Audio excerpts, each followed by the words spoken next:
Most people think Europe is becoming impossible. Paris is expensive. London is exhausting. Amsterdam feels overcrowded. And even smaller European cities now cost more than most people's monthly salary. But here's the strange part. There are still countries where you can get the European lifestyle, the cafes, the old towns, the mountain views, the walkable cities, the architecture, the culture, for almost 60% less.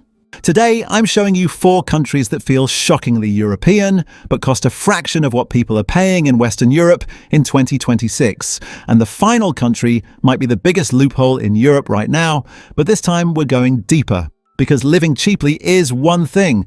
Actually, building a life there is something completely different. So I'm also going to show you how foreigners, expats, and digital nomads are actually making money in these countries right now. Let's start with the one that might be the most underrated country on the entire continent. Bosnia and Herzegovina doesn't feel manufactured. It doesn't feel like a place built for tourists. And that is exactly why people fall in love with it. The first thing you notice is the scenery. Huge green mountains, Ottoman-era towns, rivers so turquoise they look fake on camera, and cities like Mostar that feel like they belong in another century. Then you see the prices, and suddenly Western Europe starts feeling like a scam.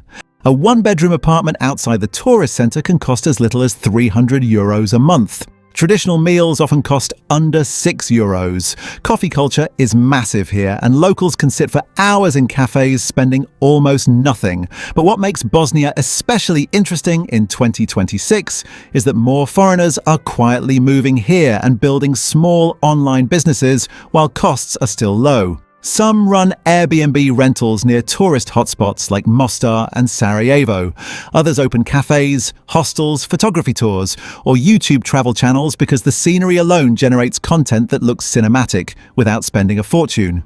Remote workers earning Western salaries are also moving here because Bosnia lets them keep far more of their income instead of burning it on rent. And because Bosnia still feels undiscovered, many people believe this is the cheapest moment to enter before international attention changes the entire market. Now, the next country is completely different. It's louder, faster, more chaotic, and somehow even more addictive.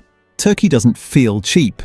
That's the shocking part. It feels expensive. The cafes look expensive. The apartments look expensive.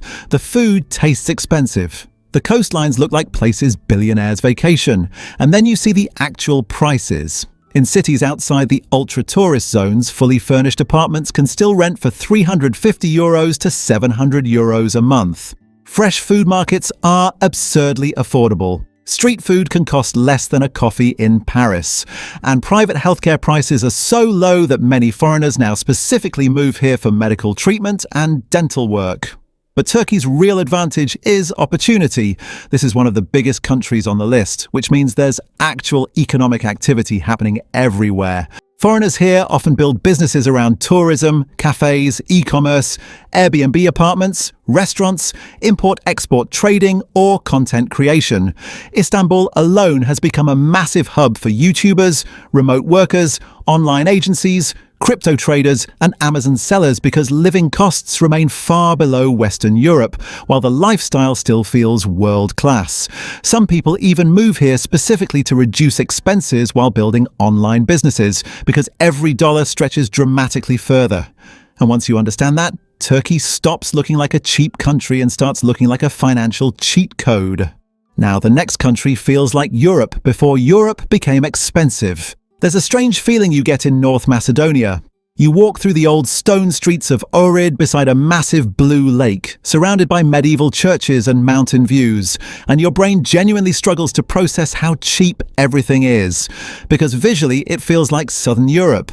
But financially, it feels like 2010. A coffee in the old town costs around €1 to €2. A full restaurant meal can still cost under €8. And modern apartments in cities like Skopje or Ohrid regularly rent for €250 to €450 a month. That's not a typo. And the craziest part is that tourism still hasn't fully arrived here yet. This is the version of Europe people wish they discovered before Croatia exploded in popularity. And because North Macedonia remains under the radar, many foreigners moving here are focusing on small hospitality businesses before the market gets crowded. Boutique guest houses, Lakeview Airbnb rentals, cafes, travel vlogging, and local tourism services are quietly growing here year after year. Some remote workers simply move here because ultra-low living costs allow them to work fewer hours online while maintaining a much better lifestyle. And if North Macedonia eventually moves closer to full EU integration, property values and tourism numbers could change dramatically over the next decade, which means the people arriving now may end up being the ones who got in early. And the final country on this list might be the smartest move of all, because unlike the others, this one is already inside the European Union. Romania is what happens when a country modernizes faster than the world notices, and right now, most people still haven't noticed. That's the opportunity. Cities like Cluj-Napoca, Brasov, Sibiu, and even parts of Bucharest now feel surprisingly modern. Fast internet, beautiful old architecture, walkable city centres, huge cafe culture, reliable infrastructure, trendy co-working spaces packed with remote workers, new luxury apartments rising beside centuries-old buildings. In some neighbourhoods, it genuinely feels like a cheaper version of Prague before Prague became expensive. But the prices still haven't caught up to Western Europe. A modern apartment can still cost €400 to €700 a month, depending on location. Public transport is incredibly cheap. High-speed internet costs almost nothing. And groceries, restaurants, gyms, cafes and entertainment remain dramatically lower than countries like Germany, France or the Netherlands.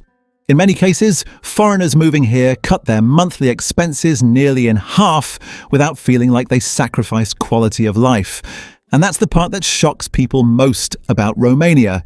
It doesn't feel cheap in a bad way. It feels efficient, comfortable, functional, like a country quietly upgrading itself while the rest of the world still sees outdated stereotypes from 15 years ago. But Romania's biggest advantage is balance. It feels stable. You get EU benefits, European infrastructure, safety, modern conveniences, and low costs at the same time. That combination is becoming incredibly rare in 2026, because most affordable countries usually force you to compromise somewhere. Maybe the infrastructure is weak, maybe healthcare is unreliable, maybe internet speeds are terrible, maybe bureaucracy becomes exhausting. Romania somehow avoids most of those problems while still staying affordable enough for normal people, and that is exactly why more foreigners are quietly moving here every single year. Romania has also become one of Eastern Europe's fastest-growing technology hubs. But here's the part most people miss. Romania is no longer just the cheap option. It's becoming the smart option, the kind of place people move to before everybody else suddenly realizes they should have done it earlier. If you had the chance to leave tomorrow, which of these 4 countries would you actually choose and why?